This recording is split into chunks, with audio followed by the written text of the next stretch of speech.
সুপ্রিয় দর্শক, PTV news বিডি.কম সমৃদ্ধির পথে বাংলাদেশ শীর্ষক নিয়মিত সংলাপের পক্ষ থেকে আমি আশিস কুমার দে আপনাদেরকে স্বাগত জানাচ্ছি। আমরা আমাদের নির্ধারিত আলোচনার আগে এই মহান বিজয়ের মাসে 1971-এর 9 মাস সশস্ত্র সংগ্রামে যারা বীরোচিত আত্মদান করেছেন, সেই 30 লাখ বীর বাঙালি যারা জীবনের শ্রেষ্ঠ সম্পদ সম্ভ্রম বিসর্জন দিয়েছেন, সেই 2 লাখ বীরাঙ্গনা মা বোনের প্রতি জানাই বিনম্র শ্রদ্ধা।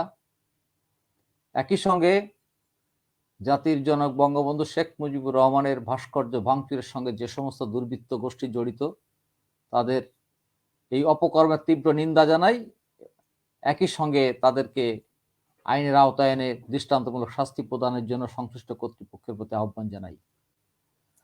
সুপ্রিয় দর্শক, আমাদের আজকের আলোচনার বিষয়টি একটু ভিন্ন ধরনের। সেটি করোনা কালে শিক্ষার্থীদের দিন যাপন, অর্থাৎ এই বৈশ্বিক মহামারী করোনার মধ্যে কোমলমতি শিক্ষার্থীরা কিভাবে তাদের দিনাতিপাত করছেন, সেই বিষয়টি নিয়ে আমরা আলোচনা করার জন্য রাজধানীর 3টি স্বনামধন্য শিক্ষা প্রতিষ্ঠানের 3 জন শিক্ষার্থীকে আমাদের সঙ্গে যুক্ত করেছি। তারা হচ্ছেন এবছর কেমব্রিজ বিশ্ববিদ্যালয়ের অধীন ঢাকার ঐতিহ্যবাহী ইংরেজি মাধ্যম শিক্ষা প্রতিষ্ঠান গ্রিনহার্ট ইন্টারন্যাশনাল স্কুল থেকে এ লেভেল উত্তীর্ণ হয়েছেন অনুজিৎ সাহা। আমাদের সঙ্গে যুক্ত আছে নটরডেম কলেজের উচ্চ মাধ্যমিক শিক্ষার্থী সৌম্যদীপ সাহা রয় এবং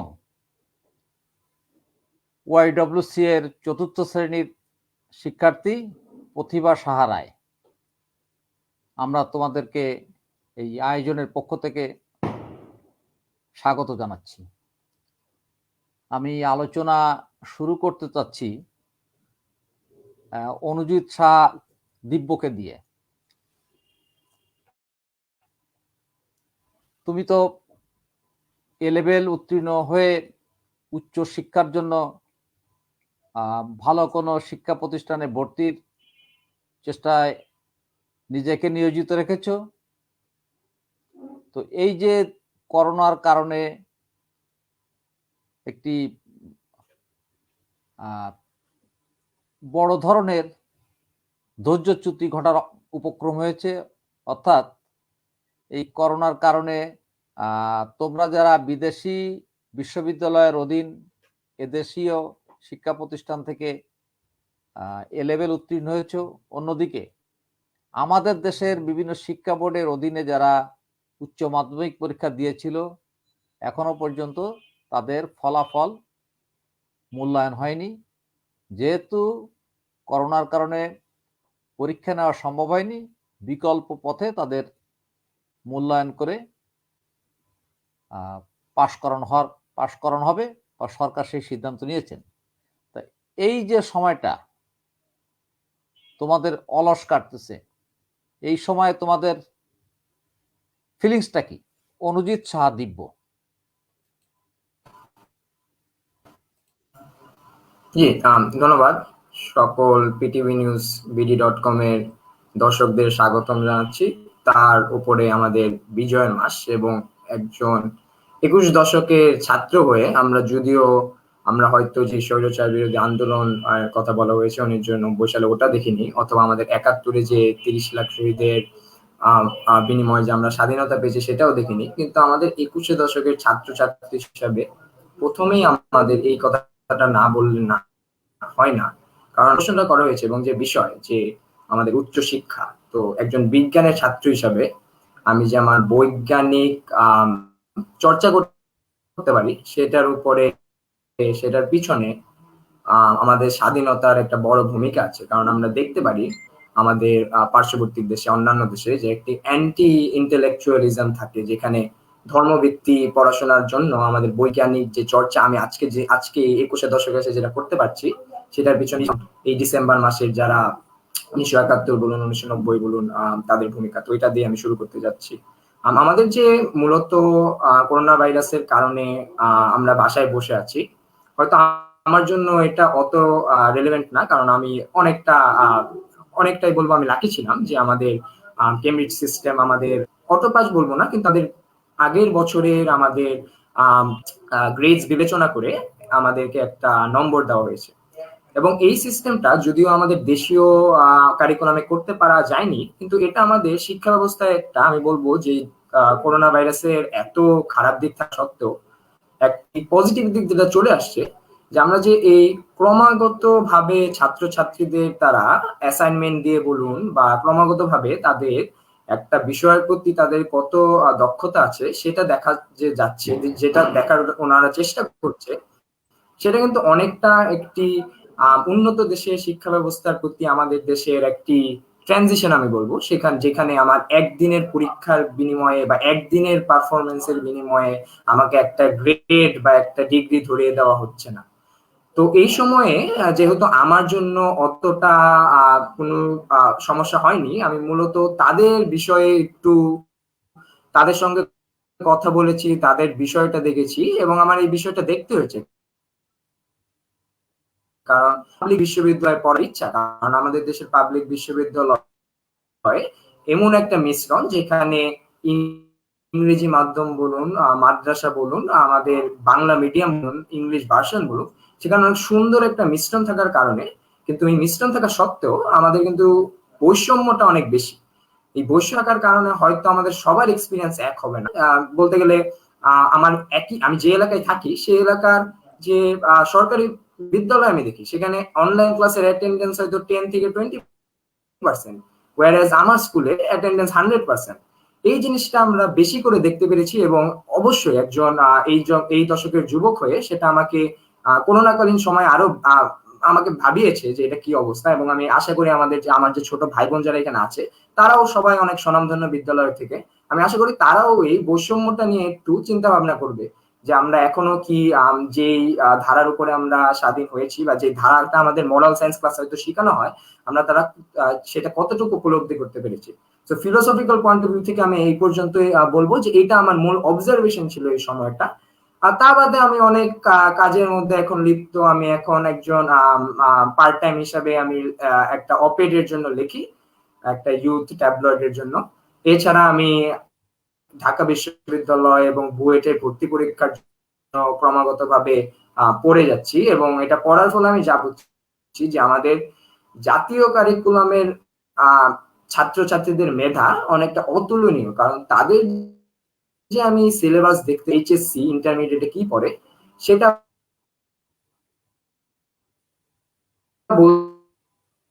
বলতে গেলে আমাদের একটু আমি অ্যাড করে দিই যে আমাদের ন্যাশনাল কারিকুলামকে হেলা কোনোভাবেই করা যাবে না।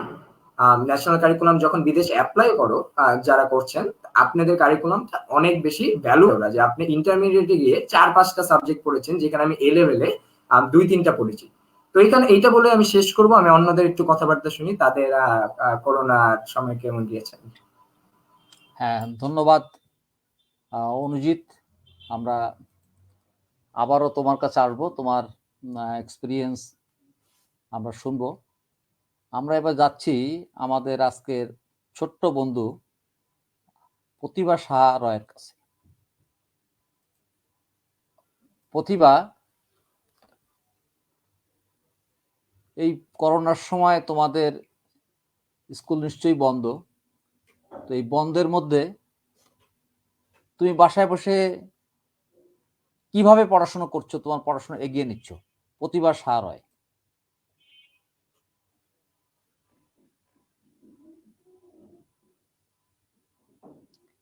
তোমার কি বন্ধের মধ্যে বাসায় বসে ক্লাস করতে হয়?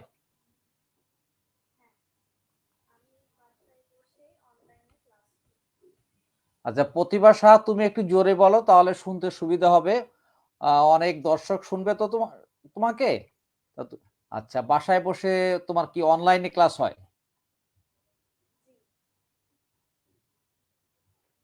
আহ, তোমার ইউএসবি পোর্টটা একটু নাড়াচাড়া দাও, বা ল্যাপটপের সঙ্গে সাউন্ডটা ক্লিয়ার হচ্ছে না, সম্ভবত কানেকশনে কোনো ত্রুটি রয়ে গেছে।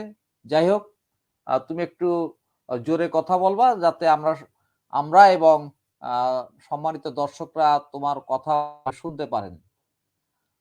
আচ্ছা, তুমি কোন স্কুলে পড়াশোনা করো?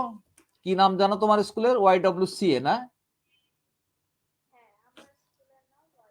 আচ্ছা, তুমি তো চতুর্থ শ্রেণীতে পড়ো, কয়েকদিন পরেই পঞ্চম শ্রেণীতে উঠবা, তাই তো?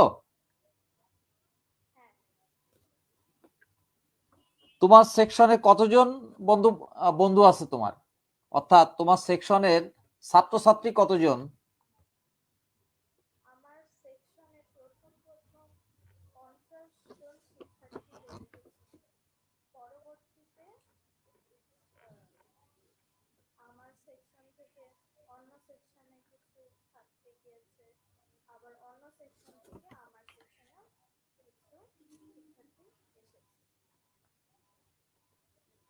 আচ্ছা, তোমার কথা আমরা আরেকটু পরে শুনবো।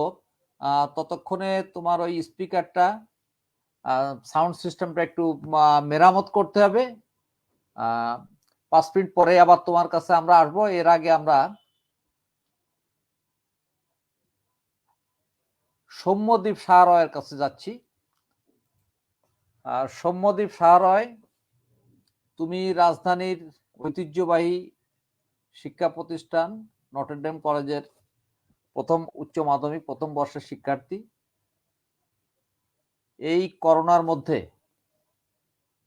তোমার অনুভূতিটা কি, যে তুমি একটি নামি দামি শিক্ষা প্রতিষ্ঠানে ভর্তি হয়েছো, কিন্তু সশরীরে গিয়ে সেখানে ক্লাস করতে পারছো না, বন্ধুদের সঙ্গে, নতুন নতুন বন্ধুদের সঙ্গে দেখা করতে পারছো না, শিক্ষকদের সরাসরি কোনো পাঠদান তুমি গ্রহণ করতে পারছো না, তো এতে করে কি তোমার শিক্ষা জীবনের কোনো ক্ষতি হচ্ছে বলে তুমি মনে করো? সৌম্যদীপ সাহারায়। ধন্যবাদ আমাকে আজকের এই লাইভে কথা বলার সুযোগ দেওয়ার জন্য। তো প্রথমে আমি বিজয়ের মাস উপলক্ষে সকল একাত্তরের যুদ্ধে শহীদ সকল বাঙালিদের স্মরণ করছি, এবং আমি এখন আমার মূল কথায় যাচ্ছি। সেটা হচ্ছে, এই করোনাকালীন সময়ে একজন শিক্ষার্থী, উচ্চ মাধ্যমিক শিক্ষার্থী হিসেবে আমার যে অনুভূতিটা, সেটা আমি সবার সঙ্গে শেয়ার করতে চাচ্ছি আজকে। তো যেটা বলা হলো যে, এই করোনাকালীন সময়ে যেহেতু আমরা সশরীরে শিক্ষা প্রতিষ্ঠানে উপস্থিত হতে পারছি না, বা শিক্ষকদের, আমাদের যে শিক্ষক, তাদের সাথে সরাসরি সংস্পর্শে থেকে আমরা কোনো শিক্ষা অর্জন করতে পারছি না, এতে আমাদের আদৌ কি কোনো মানে ক্ষতি হচ্ছে কিনা, সেটা আমার কাছে জানতে চাওয়া হয়েছে। তো আমি বলবো যে, এখন যেহেতু 21 শতক, যেহেতু তথ্য প্রযুক্তির যুগ, তো আমাদের এই তথ্য প্রযুক্তি এইসব অনেক সহজ করে দিয়েছে। তো আমরা এখন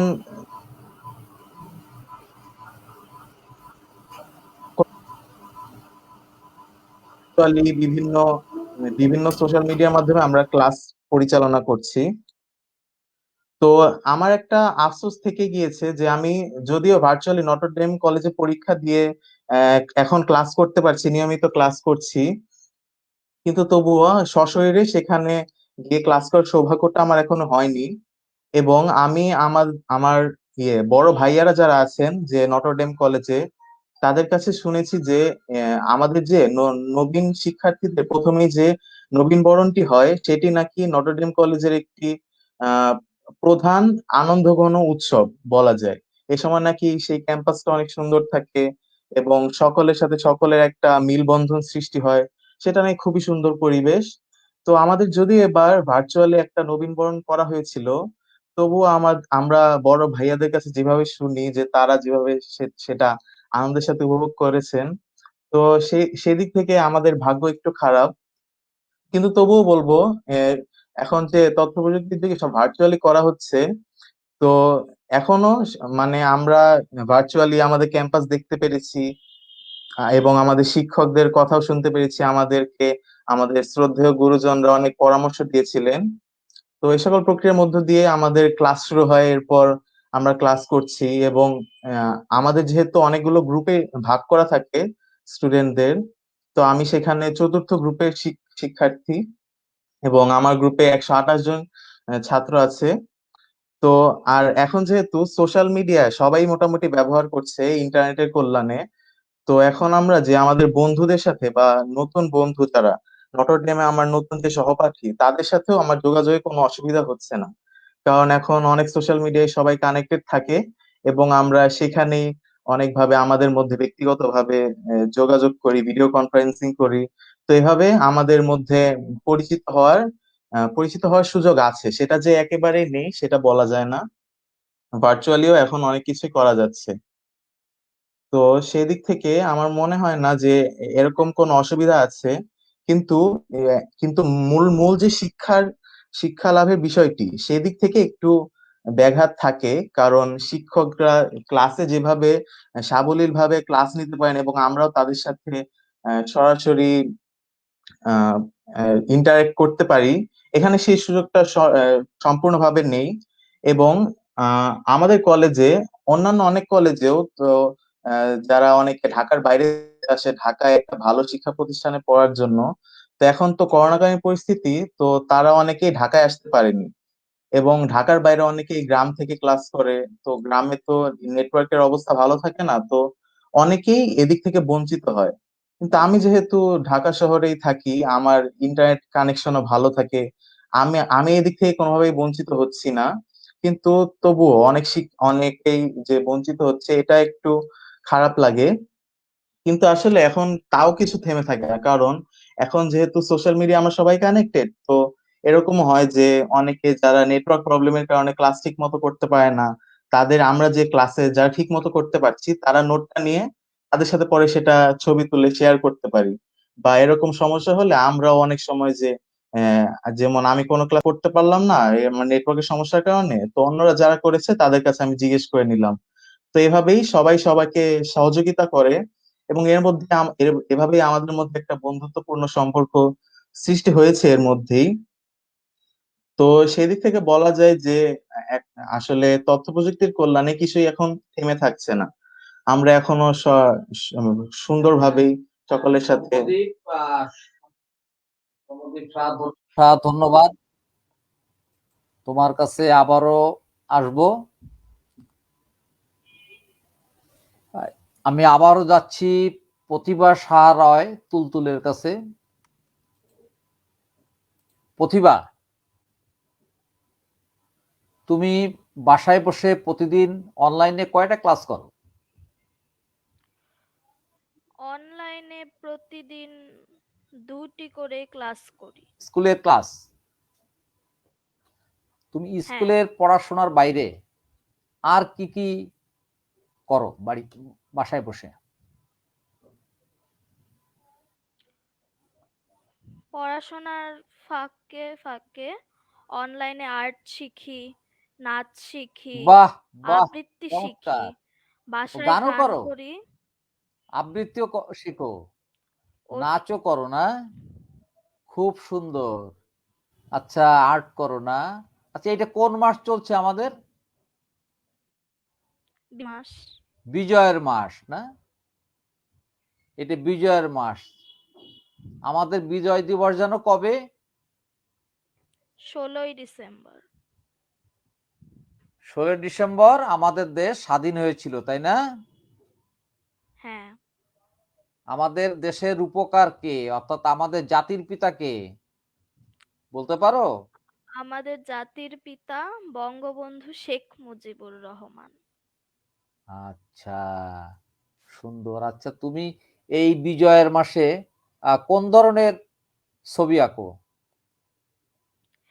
বিজয়ের মাসে আমি বঙ্গবন্ধুর ছবি আঁকি, স্মৃতিসৌধের ছবি আঁকি, মুক্তিযোদ্ধাদের ছবি আঁকি। খুব সুন্দর, খুব সুন্দর। মুক্তিযোদ্ধারা আমাদের দেশ স্বাধীন করে দিয়েছেন যুদ্ধ করে, অনেক মুক্তিযোদ্ধা 71 সালে শহীদ হয়েছেন, আর তাদের স্মৃতির উদ্দেশ্যেই আমাদের জাতীয় স্মৃতিসৌধ, তাই তো? জি। তাহলে আমরা সবসময় মুক্তিযোদ্ধাদের গভীর শ্রদ্ধার সঙ্গে স্মরণ করি। আচ্ছা, তুমি কি হারমোনিয়াম নিজে বাজিয়ে গান গাও, নাকি অন্য কেউ হারমোনিয়াম বাজান, তুমি সেখানে গলা মিলাও? আমি নিজেই হারমোনিয়ামে গান করতে পারি। এ পর্যন্ত কটি গান তুমি হারমোনিয়ামে বাজিয়েছো? গানে আমি ভর্তি হয়েছি করোনার হওয়ার 1 মাস আগে, বেশি করতে পারিনি আমি। আচ্ছা, আমরা তোমার কাছ থেকে আরো গল্প শুনবো। এখন আমরা একটু অনুজিতের কাছ থেকে অনুজিতের গল্প শুনবো। অনুজিত সাহা, তোমার কাছে আমি এবার একটু ভিন্ন প্রসঙ্গে যাই। তুমি তো উচ্চ শিক্ষার জন্য, অর্থাৎ বুয়েট বা ঢাকা বিশ্ববিদ্যালয় বা অন্য কোনো উচ্চ শিক্ষা প্রতিষ্ঠানে ভর্তির জন্য প্রস্তুতি নিয়ে আছো বা সেইভাবে নিজেকে তৈরি করছো। তো তোমার উদ্দেশ্য কি? তুমি কোন বিষয়ের উপর পড়াশোনা, উচ্চ শিক্ষা গ্রহণের ব্যাপারে বেশি আগ্রহী?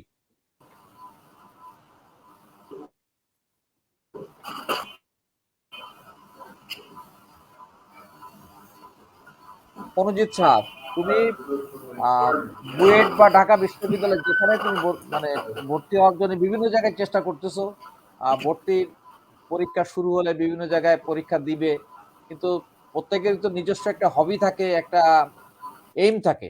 তো তুমি ধন্যবাদ। তো আমাদের দেশে উচ্চ শিক্ষা, যেটা আন্ডারগ্রেড বলি, এখানে অনেকটা ইচ্ছা থেকে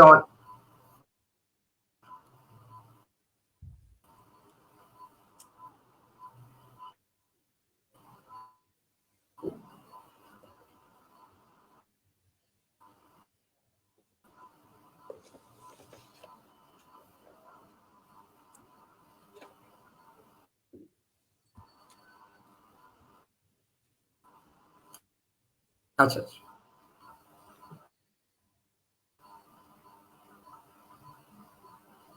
জি। তো আমারও অবশ্যই বাংলাদেশে থেকে বুয়েট বলি, বুয়েট বা ঢাকা বিশ্ববিদ্যালয়, এই দুটি অত্যন্ত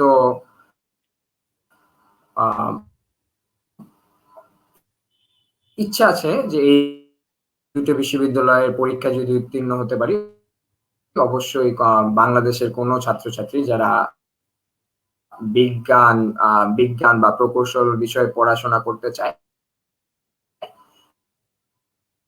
তারা বুয়েট বা ঢাকা বিশ্ববিদ্যালয় হয়তো প্রথম এবং দ্বিতীয় চয়েস দিবে।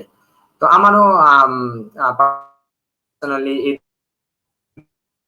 মূলত আমার যে প্রিপারেশন নিচ্ছি, যে ইন্টারমিডিয়েট লেভেলের জন্য পড়াশোনা করছি, সেটা অনেকটা আমাদের বুয়েট এবং ঢাকা বিশ্ববিদ্যালয়ের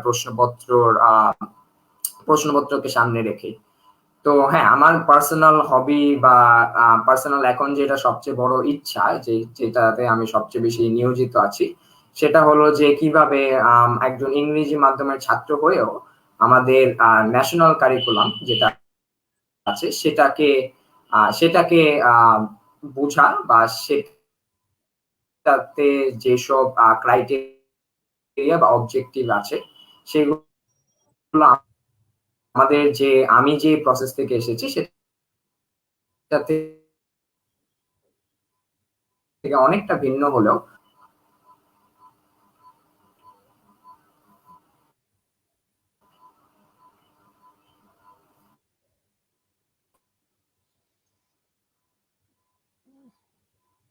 সম্ভবত ইন্টারনেট সংযোগে একটু ত্রুটি দেখা দিয়েছে।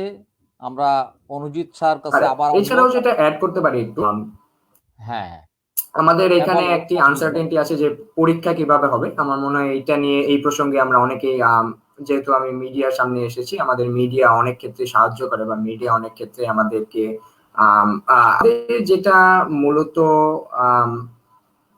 চিন্তা রয়েছে সেটা হলো যে আমাদের যদি বুয়েট ভিত্তিক পরীক্ষা না হয়ে একটি মিলিত পরীক্ষা হয়, সেখানে অনেক ছাত্রছাত্রী অনিয়মের প্রতি একটি ভয় থেকে যায়, যে যেহেতু আমাদের এখন পর্যন্ত আমরা এই 21 দশকে এসেও আমরা একটি এমসিকিউ পরীক্ষা বা একদিনের পরীক্ষার অনেকটা আমাদের করছি এখনো, আনফরচুনেটলি।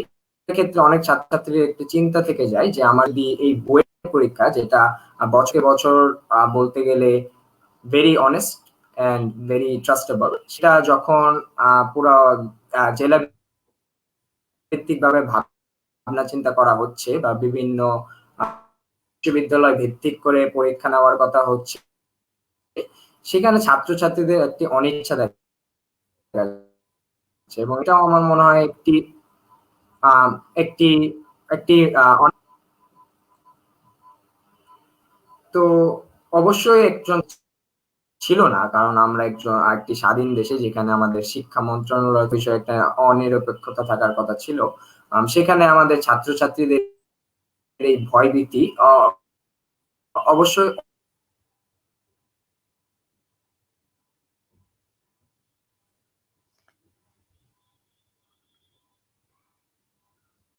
আমরা অনুজিতের কাছে আবার আসব।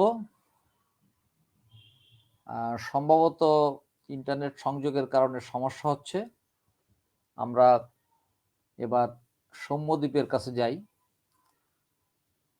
সৌম্যদ্বীপের কাছে জানতে চাইব, তোমার কলেজের যে ধরা বাঁধা পড়াশোনা, এর বাইরে তোমার এই করোনাকালীন সময়টা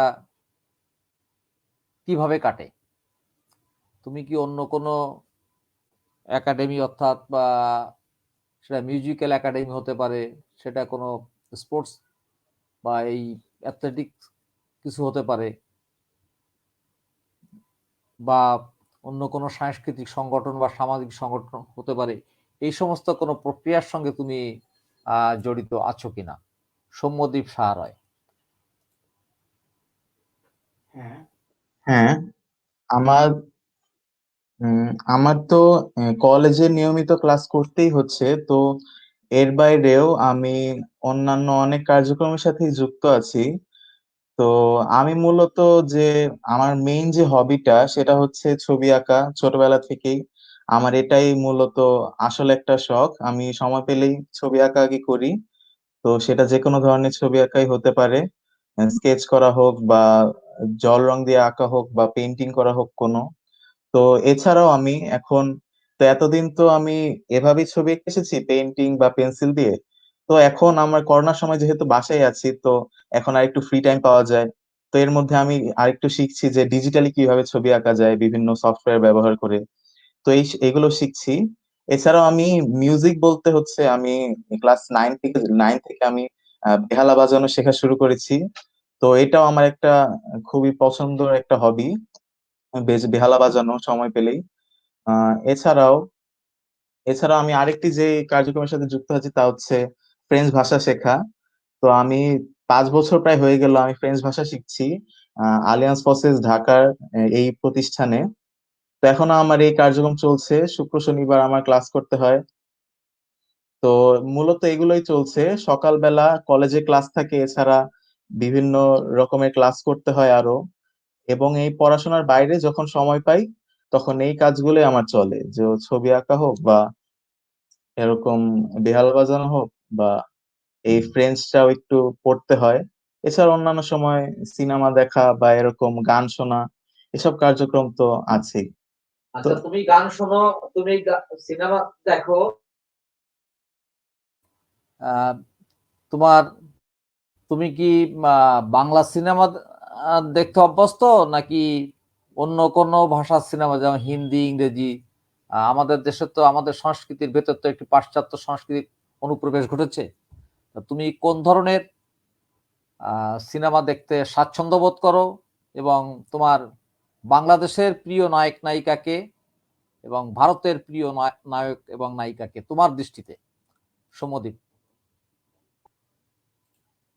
আমি মূলত এখন আমাদের মানে আমাদের ফিল্ম ইন্ডাস্ট্রিতে মনে মনে হয় যে আমার পার্সোনালি মনে হয় যে আমাদের আরো আগে যে সিনেমাগুলো বানানো হতো সেগুলো আমার দেখতে বেশি পছন্দ করি। এছাড়া এখন আমি মূলত ইংরেজি ভাষার সিনেমাই বেশি দেখি। তো এছাড়াও বাংলা সিনেমা বলতে আমার যেমন সত্যজিৎ রায় আমার খুবই প্রিয় একজন লেখক আবার পরিচালক, সিনেমা পরিচালক। তো তার সিনেমা আমি প্রায় সময় পেলেই দেখি। তো এরকম আমার তার কিছু প্রিয় সিনেমা হচ্ছে অশনি সংকেত, এটা আমার প্রিয় একটি সিনেমা।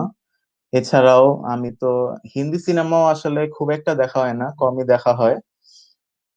এবং আমার প্রিয় নায়ক বলা যায় যে বাংলা সিনেমার নায়ক সে মানে ভারতীয় নায়ক যে সৌমিত্র চট্টোপাধ্যায়, তিনি আমার প্রিয় নায়ক।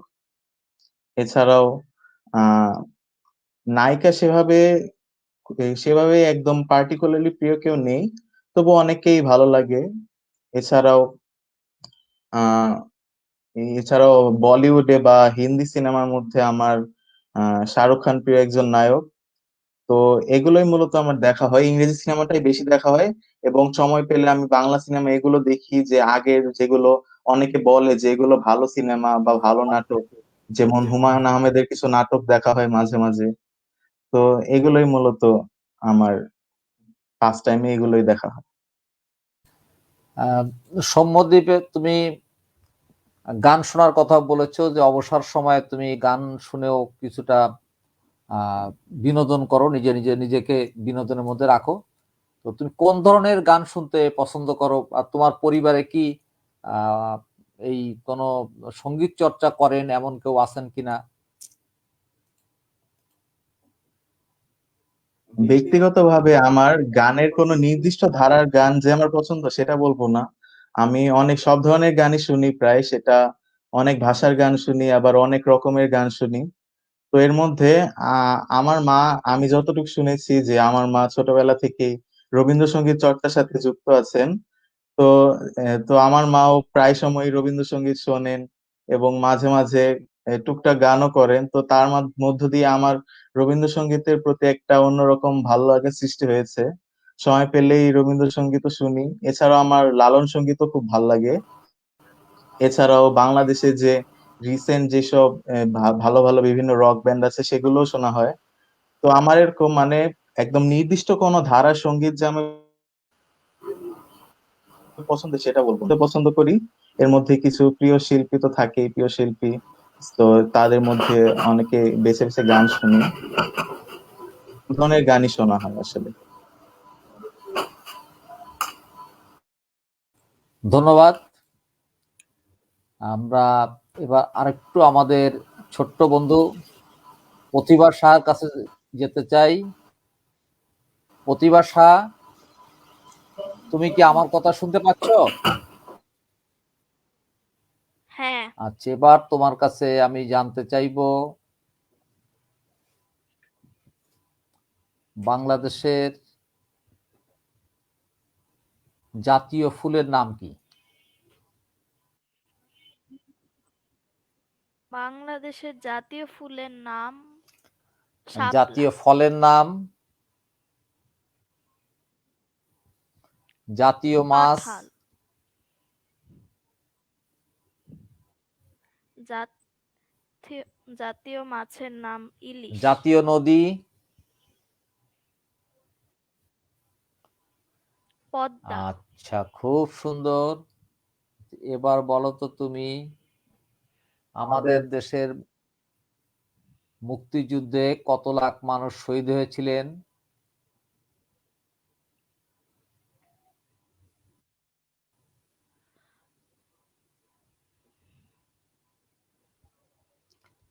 মনে আসছে না? না, আচ্ছা ঠিক আছে, এটা তোমার মনে নাই, তাহলে তুমি আরেকটি প্রশ্নের উত্তর দাও।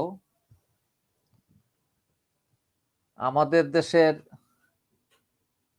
সবচেয়ে বড় নদী কোনটি?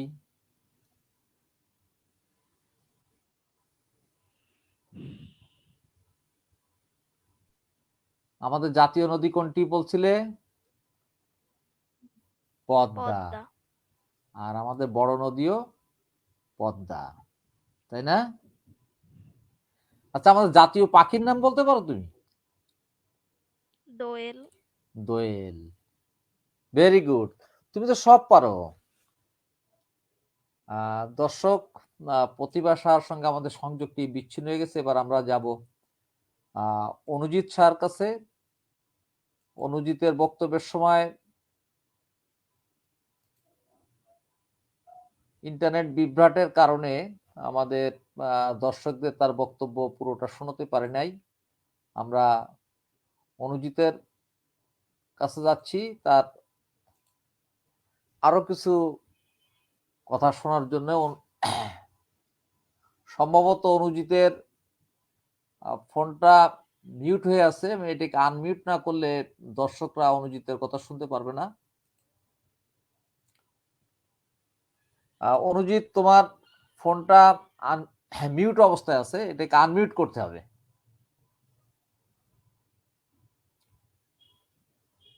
অনুজিৎকে আমার কথা শুনতে পাচ্ছ? তোমার ফোনটা মিউট হয়ে আছে, এটাকে আনমিউট করতে হবে। অনুজিৎ,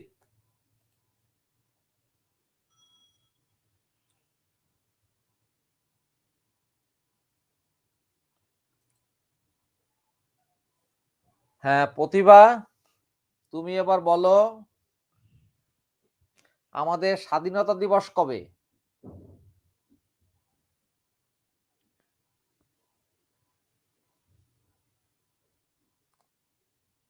প্রতিভা সাহারয়, তুমি কি আমার কথা শুনছো? আমাদের স্বাধীনতা দিবস কবে?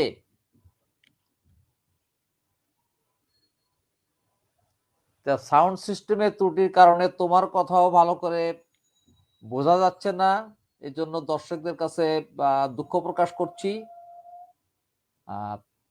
সৌম্যদীপ সাহারয়,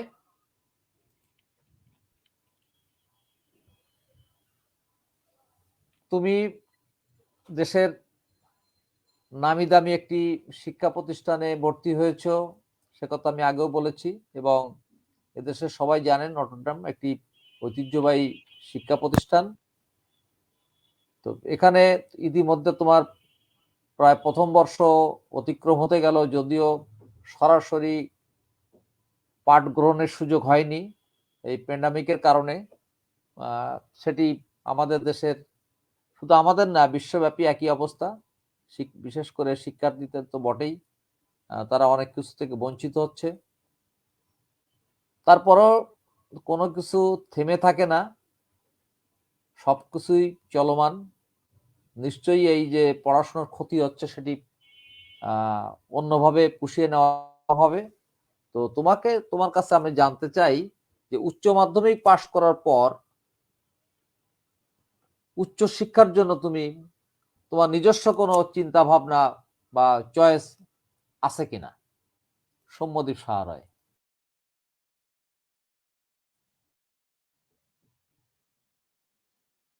হ্যাঁ, আমি এখন যেহেতু উচ্চ মাধ্যমিক প্রথম বর্ষের ছাত্র, তো আমার এখনই এখনই আমার চিন্তা ভাবনা করতে হবে ভবিষ্যতে আমার উচ্চশিক্ষার জন্য আমি কোন প্রতিষ্ঠানে যেতে চাই বা কোন বিষয়ে আমি পড়াশোনা করতে চাই।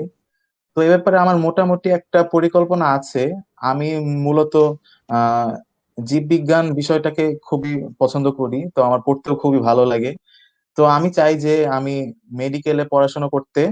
তো সেটা যে কোনো প্রতিষ্ঠানে হোক, ভালো একটা প্রতিষ্ঠানে আমি যদি মেডিকেল পড়ার সুযোগ পাই তো সেটাই বেছে নেব।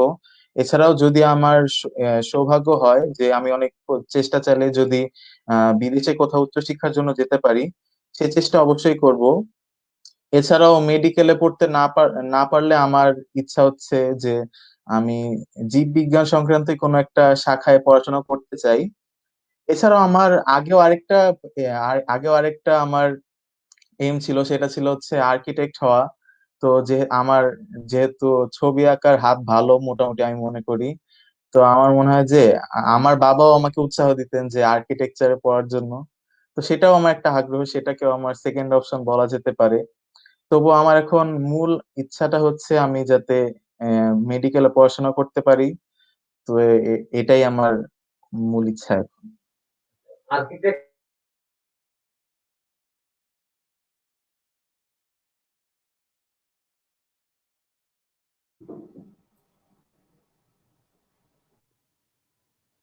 আর্কিটেকচার বলতে সিভিল আর্কিটেকচারই বুঝিয়েছি, যেরকম আহ মানে ছবি আঁকার হাত ভালো থাকলে মেইনলি যেটা পারদর্শী হওয়া যায়, তো বিভিন্ন জিনিস ডিজাইন করা স্থাপত্য শিল্পীদের মতো, সেটাই মূল আগ্রহ।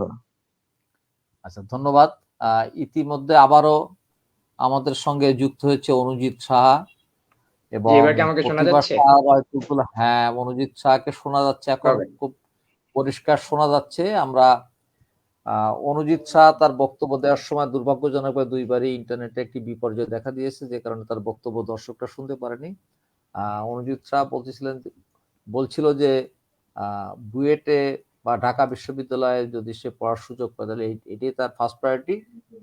তো এখানে আমি আর একটু সুনির্দিষ্টভাবে অনুজিতের কাছে জানতে চাই যে তুমি যদি মানে ইঞ্জিনিয়ারিং এরও বিভিন্ন বিভাগ আছে, তুমি যদি বুয়েটে সুযোগ পাও, আমরা প্রত্যাশা করি তুমি বুয়েটে অ্যাডমিশন টেস্টে কোয়ালিফাই করবে, এটা আমাদের সবার প্রত্যাশা। সেই ক্ষেত্রে তুমি বুয়েটে চান্স পেলে তোমার কোন দিকটার উপর তো নজর থাকবে? সিভিল ইঞ্জিনিয়ারিং নাকি water resources department, marine engineering? বুয়েটে কিন্তু একটি সাবজেক্ট আছে marine engineering and naval architecture. এছাড়া আরো অনেক বিদ্যালয়ে অনেক আনকমন সাবজেক্ট আছে।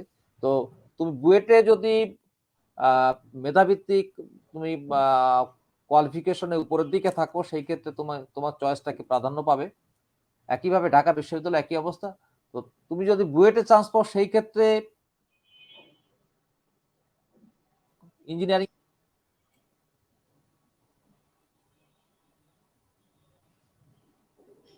জি, হ্যাঁ, তো অনুজিৎ সাহা বলেন। জি, বুয়েটের ক্ষেত্রে আমি বলবো যে হ্যাঁ, অনেক ভালো ভালো সাবজেক্টের নামই উল্লেখ করা হলো, কিন্তু আমার মনে হয় যেটাতে যেটার প্রতি আমার সবচেয়ে বেশি ইচ্ছে সেটা হবে বায়োমেডিক্যাল ইঞ্জিনিয়ারিং, যেটা অনেকটা মাঝখানের পর্যায়ে বলা যায়, মাঝখানের পর্যায়ের মেরিট বেস থাকলে দেয়। এবং বায়োমেডিক্যাল ইঞ্জিনিয়ারিং এর প্রতি আমার ইচ্ছার কারণটা হচ্ছে যে আমাদের যে আমরা যে ইঞ্জিনিয়ারিং এর কথাই বলি না কেন, সেটা হোক মেরিন ইঞ্জিনিয়ারিং বা সেটা হোক আমাদের সিভিল ইঞ্জিনিয়ারিং, সেটা হয়তো আমাদের সোসাইটিতে একটা হিউজ ইম্প্যাক্ট রাখে আমাদের লিভিং স্ট্যান্ডার্ডটা ইমপ্রুভ করার জন্য বা মেবি ইনফ্রাস্ট্রাকচারটা ইমপ্রুভ করার জন্য। কিন্তু বায়োমেডিক্যাল ইঞ্জিনিয়ারিং এর প্রতি আমার ইচ্ছাটার কারণ হচ্ছে যে আমার মনে হয় বায়োমেডিক্যাল ইঞ্জিনিয়ারিং এমন একটি সাবজেক্ট যেখানে সবচেয়ে বেশি উদ্ভাবনের জায়গা রয়ে গিয়েছে। এবং এটা আমরা দেখতে পেরেছি আমাদের রোগ ব্যাধি যখন আমাদের এই দেশে অনেক বেশি বেড়ে যায় বা আমাদের যে এখন কঠিন সময় আসে, বায়োমেডিক্যাল ইঞ্জিনিয়ারদের কাজটি হচ্ছে ডায়াগনোসিস সিস্টেমের ডেভেলপমেন্ট করা। এবং এই ডায়াগনোসিস সিস্টেম হতে পারে ক্যান্সারের জন্য, এই ডায়াগনোসিস সিস্টেম হতে পারে অন্যান্য আমাদের নিউরোলজিক্যাল ডিজিজ। করোনা ভাইরাসের পরের সময়ে দেখা যাচ্ছে যে মেন্টাল হেলথ ভিত্তিক অনেক সমস্যা দেখা যাচ্ছে, অনেক স্টাডিও হয়েছে, যেটা আমি আশা করি আপনি আরেকটু দর্শকদের সাথে শেয়ার করতে পারবেন। তো আমার বায়োমেডিক্যাল ইঞ্জিনিয়ারিং প্রতি ইচ্ছাটার কারণ হচ্ছে যে আমাদের বায়োমেডিক্যাল ইঞ্জিনিয়ারিং সেক্টরটা আমাদের দেশে সবচেয়ে বেশি এখনো বলতে গেলে শুরুর দিকে আছে। তো আমার মনে হয় ওই সেক্টরে আমাদের মতো ছাত্রছাত্রীদের একটি ইচ্ছা থাকা অনেকটা জরুরি, যেন আমরা ডায়াগনোসিস সিস্টেমটা আরো ইমপ্রুভ করতে পারি।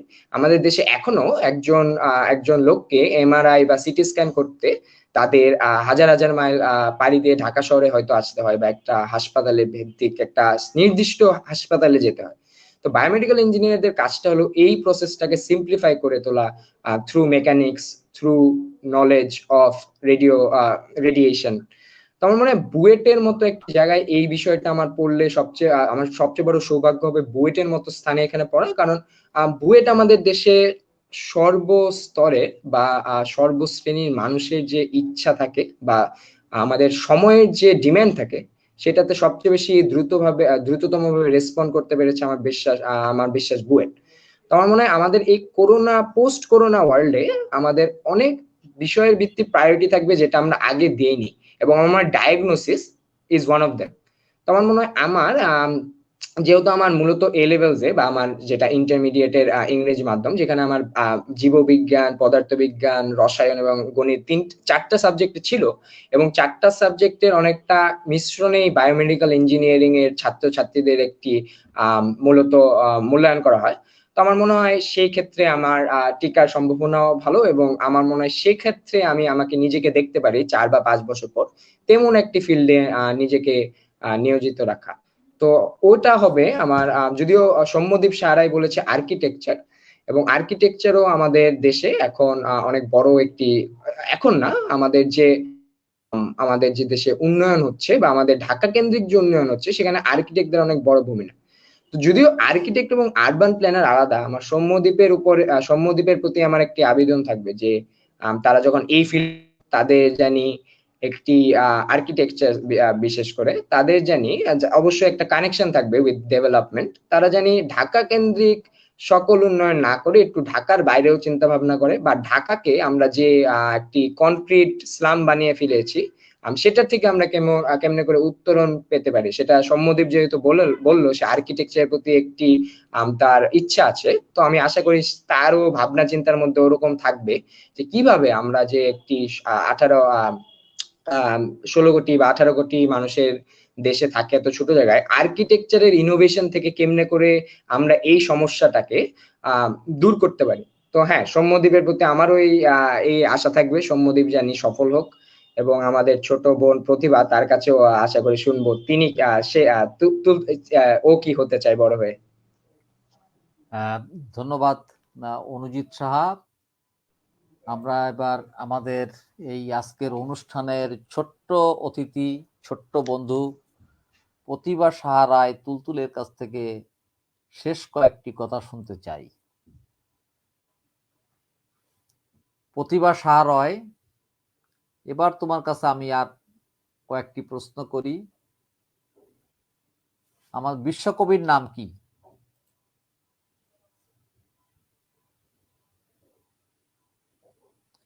প্রতিভা সাহারায়, আমার কথা শুনতে পাচ্ছ?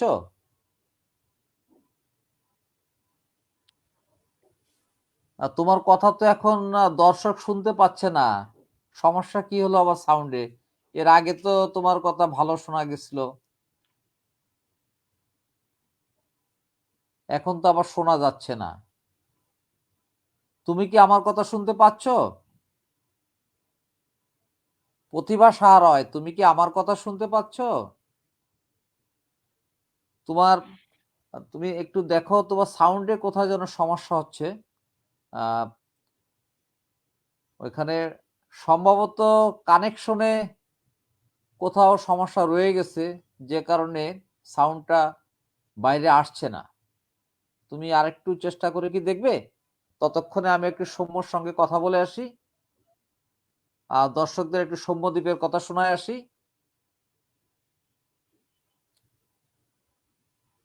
সৌম্যদ্বীপ সাহারয়, আমরা অনুষ্ঠানের শেষ পর্যায়ে এসে গিয়েছি, যদিও বারবার এই যে ইন্টারনেটের সমস্যা এবং শব্দযন্ত্রের সমস্যার কারণে দর্শকরা সবার কথা সমানভাবে শুনতে বা বুঝতে পারেননি, সেজন্য আবারও পিটিভি নিউজের পক্ষ থেকে দুঃখ প্রকাশ করছি। সৌম্যদ্বীপ, তোমার কাছে শেষ জানতে চাওয়া যে তুমি পড়াশোনার বাইরে যেমন গান শোনা, ছবি আঁকা, এই বিভিন্ন বিষয় বললে, তোমাকে নিয়ে তোমার বাবার প্রত্যাশার কথা বললে। এবার তোমার কাছে তোমার মা বাবার পরিচয় জানতে চাই। তোমার বাবা কি করেন, তোমার মা কি করেন, তোমার কাছ থেকে একটু জানতে চাই।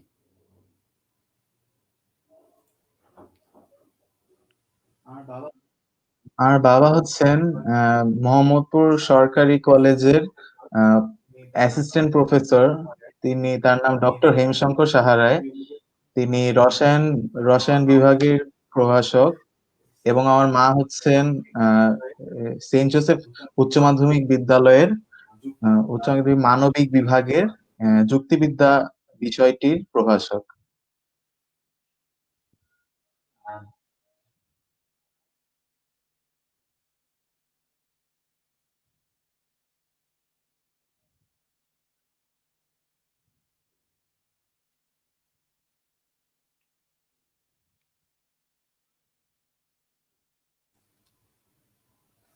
প্রতিভা সাহারায় তুলতুল, তুমি কি আমার কথা শুনতে পাচ্ছ? কিন্তু তোমার কথা তো দর্শকরা শুনতে পাচ্ছেন না। তোমার তোমার ল্যাপটপে কোনো সমস্যা হয়েছে?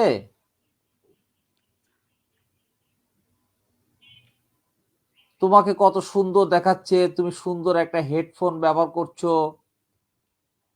সুন্দর করে সাজুগুজু করেছো, কিন্তু তোতা পাখির মতো কথা বলছো, বোঝা যাচ্ছে, কিন্তু কথাটা আমাদের কানে আসছে না।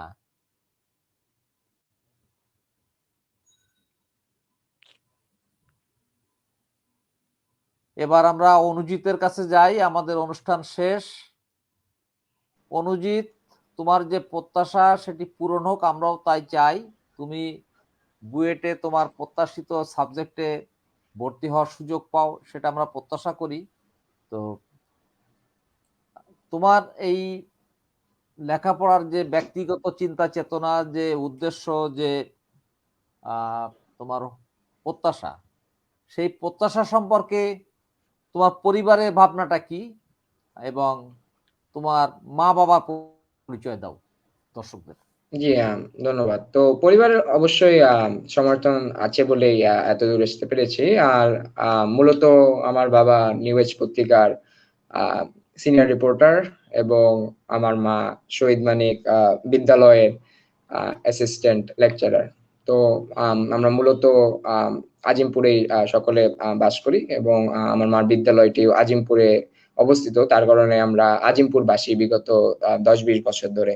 তো ঢাকা শহরেই জন্ম, ঢাকা শহরেই থাকা, এবং পারিবারিক ভাবেও আমাদের পরিবারের বড় গর্ব যে আমরা ঢাকা বিশ্ববিদ্যালয়ে আর ছাত্রছাত্রী হিসাবেই আমাদের অনেকটা বলতে গেলে 2 থেকে 3 জেনারেশন চলে এসেছে। আমার বাবা মা ঢাকা বিশ্ববিদ্যালয়ের, আমার বড় ভাই বিশ্ববিদ্যালয়ে। তুমি তো তোমার বাবা মায়ের নাম বললে না তো, মানে দর্শকরা বুঝবে কি করে? তুমি তো বলেছো যে তোমার বাবা নিউ এজের সিনিয়র সাংবাদিক, জি, তোমার জি, মা। জি। হ্যাঁ, আমার বাবার নাম পরিচয়টা যদি মলয়। ভালো করে। হ্যাঁ, জি, বলো। জি। আমার আমার বাবার নাম মলয় কান্তি সাহা এবং আগে যে বলেছি তিনি সাংবাদিক, এবং আমার মার নাম রেখা সাহা, তিনি শহীদ মানিক বিদ্যালয়ের গণিত শিক্ষক। তো গণিত পড়ায়। আচ্ছা, তো হ্যাঁ, তাদের সেটাই আমার বাবা মার পরিচয় সেটাই। তো হ্যাঁ, তাদের পরিচয় দিতে অনেকটা গর্বিত মনে করি। এবং হ্যাঁ, তাদের সমর্থন আছে আমার এই প্রকৌশ আমার বুয়েটের প্রতি বা আমার ঢাকা বিশ্ববিদ্যালয়ের প্রতি ইচ্ছা যে আছে সেটার প্রতি তাদের সমর্থন আছে, এবং হ্যাঁ, তাদের অনুপ্রেরণায় অনেকটা আচ্ছা। চেষ্টা করছি। অনুজিৎ, তোমার কাছে আমার এই প্রসঙ্গে আরেকটি প্রশ্ন, আরেকটি ছোট্ট প্রশ্ন, সেটি হলো, আমি আগেই বলেছি যে তুমি বুয়েটে তোমার প্রত্যাশিত সাবজেক্টে ভর্তি হওয়ার সুযোগ পাও, সেটা যেমন আমি প্রত্যাশা করি, আমরা প্রত্যাশা করি, তেমনি আমি একটি প্যারালালি প্রশ্ন করে রাখি। কোনো কারণে তুমি বুয়েটে কোয়ালিফাই করতে পারলে না অ্যাডমিশন টেস্টে, তুমি ঢাকা বিশ্ববিদ্যালয়ের সুযোগটি পেয়ে গেলে, সেই ক্ষেত্রে তুমি কোন সাবজেক্টকে চয়েস করে নিবে? জি, আমি ঢাকা বিশ্ববিদ্যালয়ে যদি চান, ঢাকা বিশ্ববিদ্যালয় অবশ্যই আমি কিন্তু এইভাবে ঢাকা বিশ্ববিদ্যালয় বলতে গেলে যদি ওইটি ইঞ্জিনিয়ারিং সাইডে একটু অতটা স্পেশালাইজ না হলো, ঢাকা বিশ্ববিদ্যালয়ে আমার প্রথমত ইচ্ছা থাকবে উপরের দিকে একটি টপিক, সেটা হলো নিউক্লিয়ার ফিজিক্স, যেটা অনেকটা ঢাকা বিশ্ববিদ্যালয় আমাদের দেশের মূলত অনেক কম বিশ্ববিদ্যালয় আছে যেখানে এই এই ডিগ্রিটা বা এই স্নাতকোত্তরটা পাওয়া যায়। তো আমাদের ঢাকা বিশ্ববিদ্যালয়ে অনেক বিষয় আছে যেটা কিন্তু আমাদের পুরো দেশে এখনো অভাব। আরেকটা সেক্টর আছে যেখানে তারা কাজ করছে রোবোটিক্স নিয়ে, আরো সেক্টর আছে তারা যেখানে robotics, artificial intelligence. So modern ডেতে আমাদের মেটেরিওলজি, যেখানে আমাদের যে ক্লাইমেট সায়েন্স রিলেটেড কাজকর্মর যে একটি বিশাল ডিমান্ড আমাদের আজকাল সোসাইটিতে, সেখানে ঢাকা বিশ্ববিদ্যালয়ের মতো একটি জায়গায় শুধুমাত্র সেখানে প্রপার অ্যামাউন্ট অফ রিসার্চ বা প্রপার অ্যামাউন্ট অফ কাজ দেখাতে পেরিয়েছে। তো অবশ্যই আমি বলবো যে আমার আসলে বুয়েটের থেকে আমার বড় ইচ্ছা হবে ঢাকা বিশ্ববিদ্যালয়ে এরকম একটি ইউনিক লেভেলের সাবজেক্টেও যদি চান্স পাওয়া যায়, আমি অবশ্যই এটা পড়বো। কারণ ঢাকা বিশ্ববিদ্যালয় এমন একটা ইনফ্রাস্ট্রাকচার ক্রিয়েট করতে সক্ষম হয়েছে যেখানে পুরো দুনিয়ার সাথে একটি কানেক্টিভিটি থাকে। তো আমার যদি বুয়েটে না হয় অবশ্যই আমার মূল ইচ্ছা থাকবে যে ঢাকা বিশ্ববিদ্যালয়ের এরকম অ্যাপ্লিকেশন বেসড কোনো বিষয়ে স্নাতকোত্তর করা বা ওখানে পড়াশোনা করা, ওখানে রিসার্চ করা। তার মানে ঢাকা বিশ্ববিদ্যালয়কে কোনোভাবে হেলা করা যাবে না। আমাদের যারা আমরা পুরো বাংলাদেশি যারা আছি, আমাদের ঢাকা বিশ্ববিদ্যালয়কে প্রাচ্যের অক্সফোর্ড বলা হতো বা এখনো অনেকটা বলা হয়, একটি কারণ, নির্দিষ্ট কারণ আছে। তো আমি এটাই আশা করবো যে বুয়েটে না হলেও আমি জানি ঢাকা ভার্সিটির র্যাঙ্কিং এ এমন একটি পর্যায়ে থাকতে পারি যে এরকম নতুন নতুন বিষয়ে পড়াশোনা করতে পারি। ধন্যবাদ অনুজিৎ শাহ। আমরা আর একবার চেষ্টা করি, দেখি প্রতিভা শাহর কথা শুনতে পারি কিনা। প্রতিভা সাহা রয়, এবার আমাদের জাতীয় কবির নাম কি?